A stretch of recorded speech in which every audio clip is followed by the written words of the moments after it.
Well, hello, online pipe community. Ethan, Parsimonious Piper, and yes, I was just posing with that pipe. Today, it's a Parsimonious Pipe Day, but I'm not smoking it because tomorrow is the Richmond Pipe Show, and I'm giving my mouth a little bit of rest before what I suspect will be a day of a little overindulgence. So let's take a look at this. Is a Lord Davenport.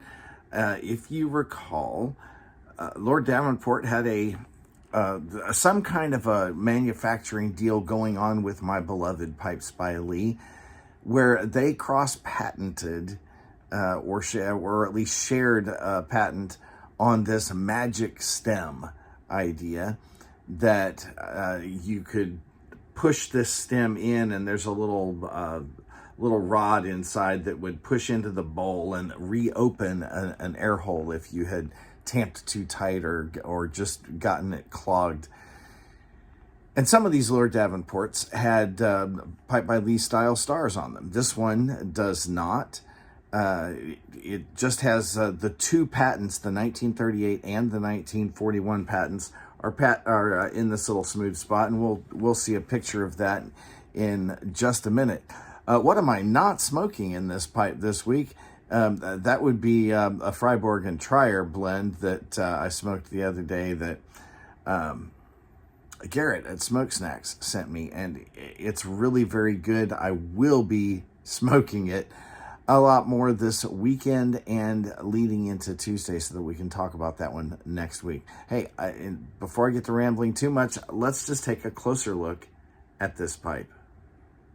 Now on this one, I have only got a couple of before and after pictures because they're the only ones that really showed any interesting differences. Look at the upper left of the picture. You can see in the before picture, there's some kind of a bright red stain, and we'll see that a little better when we look at the rim. It completely obscured the grain on the rim, and there was a lot of grime that we'll also see. Mostly, though, what I wanted this picture to show is just how shiny the band and the stem became with polishing. I did not buff out or sand out that scratch on the stem. It's just not going to bother me that much. But the stem was not badly oxidized, and it buffed out to a nice shiny black.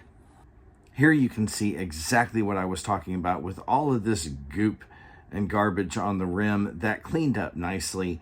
There is, as you can see in the upper left corner, there is a crack. It's a hairline crack, but it does go all the way across that edge. And when you look at it a little closer, it's not very deep. It is really just a hairline across the edge or the top of that rim. That may determine whether or not I actually smoked this thing too much, as will something we'll see in just a minute. Here is the promised close-up of that patent stamping. Here you can see very clearly, fortunately it survived well, the Lord Davenport and then the two patent numbers.